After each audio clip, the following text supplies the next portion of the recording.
بسم الله.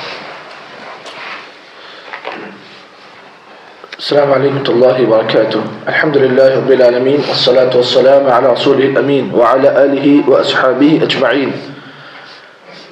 أعوذ بالله من الشيطان الرجيم. بسم الله الرحمن الرحيم.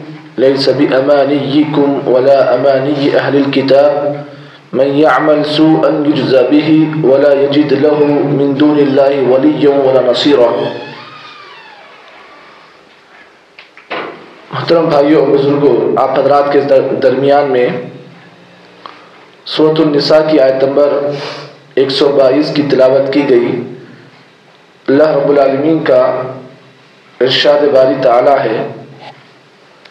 گزشتہ درس میں آپ کے سامنے یہ بات بیان کی گئی کہ اس آیت کریمہ میں اللہ رب العالمین نے یہ بات بیان کی کہ انسان کی نجات آرزوں پر موقوف نہیں ہے، بلکہ انسان کی نجات اس کے عمل صالح پر موقوف ہے۔ یعنی کوئی بھی آدمی آرزوؤں سے اللہ کے پاس کامیاب نہیں ہو سکتا ہے کہ میں فلاں نبی کا امتی ہوں، میں فلاں نبی کو مانتا ہوں تو اللہ تعالیٰ میری نجات کر دے گا۔ یہ آدمی یہ بولے کہ نہیں میرے پاس فلاں فلاں اعمال ہے جس کی بنا پر اللہ تعالیٰ میری نجات کرے گا، تو قیامت کے دن انسان کی نجات آرزوؤں سے نہیں ملتی ہے، تمناؤں سے نہیں ملے گی، بلکہ انسان کو نجات ملے گی قیامت کے دن اس کے عمل صالح سے۔ اللہ تعالیٰ نے فرمایا لیس بامانیکم ولا امانی اہل الکتاب، اے مسلمانوں تمہاری تمناؤں سے تمہیں نجات نہیں ملے گی، ولا امانی اہل الکتاب، اور اہل کتاب تمہاری تمناؤں سے تمہیں نجات نہیں ملے گی۔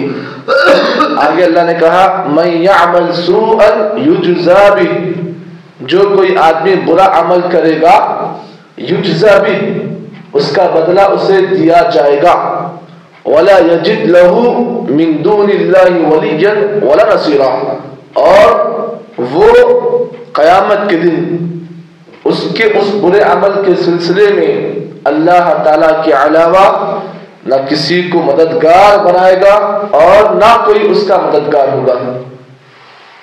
قرآن مجید کی اس آیت میں دیکھیے اللہ تعالیٰ نے سلیس بات بیان کی، بالکل آسان بات سمجھنے والوں کے لیے۔ اب لوگ بات بولتے ہم فلاں کو ماننے والے ہیں، فلاں ہمیں نجات کر دیں گے، وہاں پر ہم فلاں کے دامن کو تھام لیں گے، وہ ہمارا دامن پکڑ کر جو ہے نجات میں مل جائے گی۔ اب یہاں پر اللہ تعالیٰ نے خود کہا لیس بامانیکم، اے مسلمانوں تمہاری نجات تمہارے آرزوؤں پر موقوف نہیں ہے۔ آپ یہ آرزو کریں گے، تمنا کریں گے کہ میں فلاں کو ماننے والا ہوں، میری نجات ہو جائے گی۔ اللہ نے کہا تمہاری نجات تمہاری تمناؤں پر، تمہارے آرزوؤں پر موقوف نہیں ہے۔ اب اس آیت کریمہ کا سمجھنے کے لیے اس آیت کریمہ کی گہرائی میں ہم جائیں گے۔ گہرائی کیا ہے؟ گہرائی میں جائیں گے تو خزانے ملیں گے نا، تو گہرائی کیا ہے؟ اس آیت کے سلسلے میں، اس آیت کے نزول کے سلسلے میں ایک بہت اہم واقعہ اور بڑا اچھا واقعہ ہے۔ واقعہ کیا ہے؟ اس آیت کے تفسیر میں، اس آیت کے شائع نزول میں امام قتادہ رحمہ اللہ جو بڑے مشہور معروف تابعی ہیں، امام قتادہ کہتے ہیں یہ آیت کریمہ جو نازل ہوئی سورۃ النساء کی آیت کریمہ، دراصل اس کے نازل ہونے کی وجہ یہ ہے کہ ایک مرتبہ مسلمانوں میں اور یہودیوں میں اختلاف ہوا۔ کس میں؟ بعض مسلمانوں میں اور یہودیوں میں اختلاف ہوا۔ اختلاف کیا ہوا؟ سب سے پہلے یہودیوں نے کہا کہ ہم اللہ تعالیٰ کے نزدیک کامیاب ہیں، نجات یافتہ ہیں، کیونکہ ہم اللہ تعالیٰ کے نزدیک ہماری نسبت بہت زیادہ قریب ہے، اس لیے کہ ہمارا نبی جو ہے حضرت موسیٰ علیہ السلام، ہمارا نبی جس پر اللہ رب العالمین نے کتاب کو نازل کیا ہے، اور ایسی کتاب جو بڑی اہم کتاب ہے، آسمانی کتاب ہے، اور ہمارا نبی جو ہے موسیٰ علیہ السلام جو ہمارا نبی ہے نا، وہ تمہارے نبی سے پہلے گزر چکا ہے، تمہارا نبی بعد میں آیا، ہمارا نبی تمہارے نبی سے پہلے آیا، اور اللہ رب العالمین نے ہمارے نبی کو جو کتاب نازل کی، تمہاری کتاب آخر میں نازل ہوئی۔ مسلمانوں تمہاری کتاب آخر میں آئی، سب سے پہلے کسی کتاب آئی؟ ہماری کتاب آئی، تو ہمارا نبی سب سے پہلے آیا، ہماری کتاب بھی جو ہے سب سے پہلے اتری۔ اس لحاظ سے ہم لوگ اللہ تعالیٰ کے نزدیک تم سے زیادہ نسبت والے ہیں اور اللہ تعالیٰ کے نزدیک ہمارا مقام تم سے زیادہ ہے۔ اس کے جواب میں مسلمانوں میں سے بعض لوگوں نے کہا کہ ہم اللہ سے زیادہ قریب ہیں۔ کیوں؟ اس لیے کہ ہمارے نبی محمد صلی اللہ علیہ وسلم خاتم النبیین ہیں۔ کیا کہا مسلمان نے؟ تمہارا نبی جو موسیٰ علیہ السلام ہے نا، مانتے ہیں کہ ہمارے نبی سے پہلے آئے، لیکن ہمارے نبی محمد صلی اللہ علیہ وسلم خاتم النبیین ہے، اس لیے کہ اللہ رب العالمین نے ہمارے نبی کو تمام انبیاء کے لیے حجت بنایا، یعنی ہمارے نبی صلی اللہ علیہ وسلم سب کے لیے اللہ کے پاس دلیل قائم کریں گے۔ تو اس لحاظ سے ہمارے نبی بعد میں آئے لیکن تمام انبیاء کے خاتم ہے، خاتم النبیین ہے۔ اور یہ بھی کہا کہ جہاں پر ہمارے نبی خاتم النبیین ہے وہیں پر اللہ تعالیٰ نے ان پر جو کتاب نازل کی قرآن مجید وہ تمام کتابوں کی ناسخ ہے، یعنی اب قرآن مجید آنے کے بعد جتنی کتابیں آسمانی کتابیں ہیں قرآن مجید ان تمام کتابوں پر سب سے بھاری ہے۔ اس لحاظ سے ہم اللہ تعالیٰ کے نزدیک اے یہودیوں تم سے زیادہ ہم اللہ کی نسبت قریب ہیں۔ اختلاف اتنا بڑھ گیا کہ اللہ رب العالمین نے اسی موقع پر قرآن مجید کی اس آیت کریمہ کو اللہ نے نازل کیا، اور اللہ نے اس آیت کریمہ کی نزول کے سلسلے نزول کے بعد اللہ تعالیٰ نے مسلمانوں کو اس بات کو سمجھایا کہ اللہ تعالیٰ کے نزدیک کسی کی کتاب اور کسی کا نبی یہ اللہ کے پاس حجت نہیں ہے کہ تم فلاں نبی کے ہو تمہیں نجات مل جائے گی، تم فلاں نبی کے ماننے والے ہو تمہیں نجات مل جائے گی، بلکہ اللہ نے کہا کہ تمہارے ان آرزوؤں سے تمناؤں سے تمہیں نجات نہیں ملے گی۔ اگر نجات چاہتے ہو اللہ تعالیٰ کے پاس تمہارا عمل تمہارے لیے نجات کا ذریعہ ہے، تم جیسا عمل کر کے اللہ کے پاس جاؤ گے اسی عمل کے مطابق تمہاری نجات اسی پر موقوف ہے۔ تو کیا بات معلوم ہوا؟ ایک مرتبہ یہودیوں نے اللہ تعالیٰ کے سامنے یہ تمنا کی، کیا تمنا کی؟ کہ ہم اللہ تعالیٰ کے ولی ہیں۔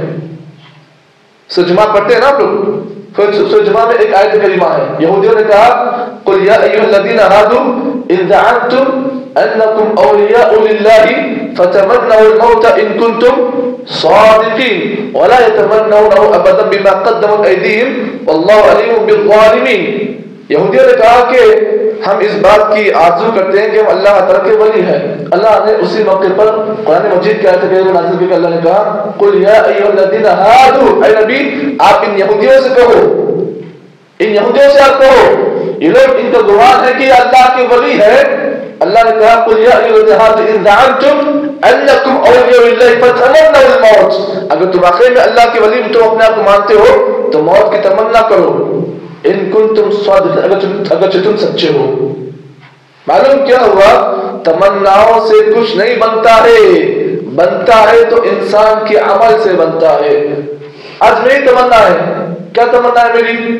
کہ میں اللہ تعالیٰ کے پاس کامیاب ہو جاؤں، عمل نہ کروں، بغیر عمل کی تمنا کروں میں جنت مل جائے گی، مل جائے گی؟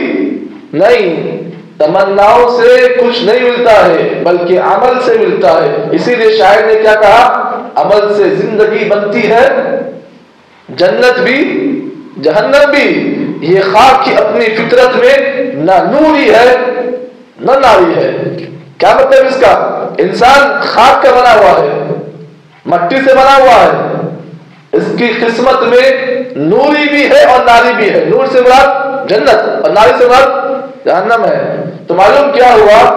انسان کی تمناؤں سے انسان کو کچھ نہیں ملے گا، بلکہ تمنا انسان کی اسے نجات یافتہ نہیں بنائے گی، بلکہ نجات پانا ہے تو انسان کا عمل صالح اس پر موقوف ہے۔ اب یہاں پر اس آیت میں یہ چیز بھی آپ جان لیں، اس آیت کا اثر صحابہ کرام نے اپنے اوپر کیسے لیا۔ آج ہم نے اس آیت کو سنا ہے آج کے درس میں، تو آج سے پہلے صحابہ کرام نے اس آیت کا اثر اپنے اوپر کیسے لیا اس کو دیکھیں گے، کیونکہ اس لیے کہ نبی صلی اللہ علیہ وسلم کے بعد ہمارے لیے اسوہ ہے کون؟ صحابہ کرام۔ اللہ کے نبی ہمارے لیے اسوہ ہے، لیکن اللہ کے نبی کے بعد ان کے جانشین یعنی اللہ کے نبی صلی اللہ علیہ وسلم کے شاگرد جو اللہ کے نبی کے اصحاب ہیں، انہوں نے اس آیت کا اثر اپنے اوپر کیسے لیا اس کو ہم جانتے ہیں۔ امام احمد رحمہ اللہ نے اپنے مسند کے اندر ایک حدیث نقل کی جس کے راوی حضرت ابو بکر رضی اللہ تعالی، راوی جو ہے ابن ابی زبیر ہے. راوی کون ہے؟ ابن ابی یعنی عبداللہ بن زبیر ہے. راوی کون ہے؟ عبداللہ بن زبیر ہے. کہتے ہیں کہ ابو بکر صدیق نے اللہ کے نبی سے پوچھا کہ اللہ کے رسول، اس آیت کے بعد اب ایسا کون سا آدمی ہے جو اللہ تعالیٰ سے نجات اور فلاح کی امید کر سکتا ہے؟ کس نے سوال کیا؟ ابو بکر صدیق نے اللہ کے نبی سے سوال کیا، اللہ رسول اب اس آیت کریمہ کے بعد ایسا کون سا آدمی ہے جو اللہ رب العالمین سے نجات اور فلاح کی امید کر سکتا ہے؟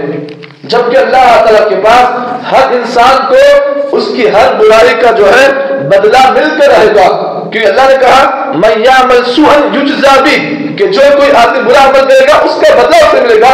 اب اس لفظ کے بعد کوئی ایسا آدمی ہے جو اللہ تعالیٰ سے اپنے نجات کی امید کرے گا، کیونکہ اللہ تعالیٰ کے پاس قانون یہ ہے کہ جو بھی آدمی برائی کرے گا اس کا بدلہ مل کر رہے گا. ابو بکر صدیق کے اس جواب میں اللہ کے نبی نے ابو بکر سے پوچھا، اے ابو بکر کہ زندگی میں تمہیں کبھی بیماری آئی؟ تم کبھی بیمار ہوئے؟ ہاں اللہ رسول بیمار تو ہوا ہوں، بیمار ہوتا بھی ہوں. تو آپ صلی اللہ علیہ وسلم نے کہا کہ ابو بکر کہ زندگی میں تمہیں کوئی غم ملتا ہے؟ اللہ رسول بیماری بھی آتی ہے، غم بھی ملتا ہے، تو پریشانی بھی آتی ہے.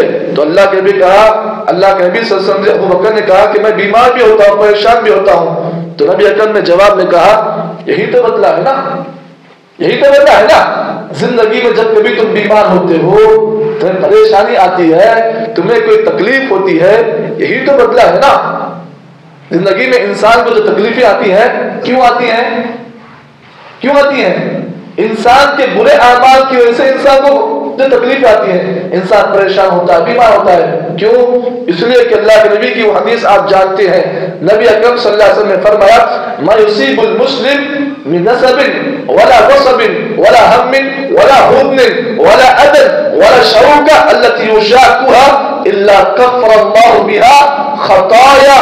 اللہ کے نبی نے فرمایا کہ جب بھی کسی مسلمان کو ما یصیب المسلم من نصب، جب بھی کسی مسلمان کو کوئی تھکان لاحق ہوتی ہے یا کوئی تکلیف پہنچتی ہے، ولا ہم یا کوئی غم ملتا ہے اسے، ولا شوکا التی یشاکها، اگر کسی مسلمان کے پیر میں کوئی کانٹا چوبتا ہے تو اللہ کے نبی نے فرمایا الا کفر اللہ بها خطایا، تو اللہ تعالیٰ اس تکلیف کے بدلے میں اس کے گناہوں کو اللہ تعالیٰ جی معاف کرتے ہیں. تو معلوم کیا ہوا؟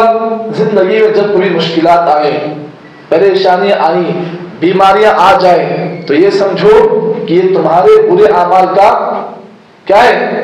کفارہ ہے. تو اللہ نے یہی بات یہاں پر بیان کی نا، کیا فرمایا من یعمل سوءا یجزا بہ ولا یجد لہ من دون اللہ ولیا ولا نصیرا. اللہ نے کہا دیکھو گناہ ہونے کے بعد، خطا ہونے کے بعد، غلطی ہونے کے بعد اللہ تعالیٰ کے سوا تمہاری غلطیوں کو معاف کرنے والا کوئی ہے نہیں ہے، مددگار کوئی ہے نہیں ہے، اور اللہ کے سوا تم کسی کو مددگار نہیں پاؤ گے. کیا بات معلوم اس آیت سے؟ کیا سبق ملا اس آیت سے؟ سبق یہ ملا کہ اگر کوئی انسان زندگی میں کوئی گناہ کر لیتا ہے، کوئی خطا کر لیتا ہے، تو زندگی میں آنے والی جو مشکلات ہیں، مصیبتیں ہیں، جو بیماریاں ہیں، یہ اس انسان کے گناہوں کا کفارے کے طور پر اس کے تمام گناہ ان بیماریوں کی وجہ سے کیا ہو جاتے ہیں جی معاف ہو جاتے ہیں. یہ اللہ کا قانون ہے. تو جب کبھی مسلمان بیمار ہو جائے، تو آج کئی مسلمان ہمارے بیمار ہوتے ہی کیا صاحب بیماری چھوڑنے کے میں کیا میچ ملا اللہ تعالیٰ کو، نعوذ باللہ اللہ کو میچ ملا تکلیف دینے کے لیے، پریشانی دینے کے لیے اللہ کو میچ ملا نہیں. یہ الفاظ جو ہے کفری الفاظ ہیں. ان الفاظ سے انسان کبھی کبھار ایمان کی حد سے انسان کبھی ہٹ جاتا ہے. تو اسی لیے جب کبھی مصیبتیں آئیں، تکلیفیں آئیں، تو انسان یہ نہ سمجھے کہ اللہ تعالیٰ کی نگاہ میں نعوذ باللہ میں جو ہے اللہ کی نگاہ میں مجرم ہو گیا، ایسا ویسا بولنا یہ اللہ کو پسند نہیں ہے. آپ جانتے ہیں حضرت ایوب علیہ السلام کو کیسی بیماری آئی تھی؟ آپ جانتے ہیں کیسی مشکل حضرت یونس علیہ السلام کو آئی تھی؟ آپ جانتے ہیں یہ ہمارے انبیاء علیہ السلام تھے، ہمارے صحابہ اکرام تھے، جب کبھی انہیں کوئی تکلیف پہنچتی، کوئی بیماری ملتی تو لوگ بولتے کہ یہ بیماری ہمارے گناہوں کا کفارہ ہے۔ کیا بولتے ہو بیماری کو؟ یہ گناہ جو ہے، یہ بیماری ہمارے گناہوں کا کفارہ ہے۔ آج ہمارے مسلمان کیا بولتے ہیں؟ ذرا بیمار ہوتے ہی، ذرا تکلیف ملتے ہی اپنے آپ کو مار لیتے، اپنے آپ کو ٹوک لیتے، اپنے آپ کو بد دعا دیتے، کبھی کبھار بچوں پہ غصہ نکالتے، کبھی کسی اور پہ غصہ نکالتے، فلاں کی وجہ سے میں بیماری آئی، فلاں کی وجہ سے میں مصیبت میں آ گیا، تکلیف میں آ گیا۔ یہ سمجھنا، یہ تمام چیزیں کہنا ایمان کے خلاف ہے۔ آگے اللہ تعالیٰ نے آگے کی آیت میں بہت بڑی خوشخبری بیان کی ان لوگوں کے لیے جو زندگی میں نیک عمل کرتے ہیں۔ کس کی روشنی میں کرتے ہیں نیک عمل؟ ایمان کی روشنی میں کرتے ہیں، تو اللہ تعالیٰ کا ان سے بہت عظیم وعدہ ہے۔ انشاءاللہ کل کے درس میں اس کی وضاحت آپ حضرات کے سامنے پیش کی جائے گی۔ اللہ سے دعا کریں کہ اللہ تعالیٰ مجھے اور آپ کو جتنی باتیں اس آیت کریمہ کی روشنی میں بیان کی گئی ہیں، اللہ صحیح معنی میں ان آیتوں کے مطابق عمل کی توفیق عطا فرمائے۔ سبحان اللہ بحمدہ، سبحانک اللہم وبحمدک، نشہد ان لا الہ الا انت، نستغفرک ونتوب الیک۔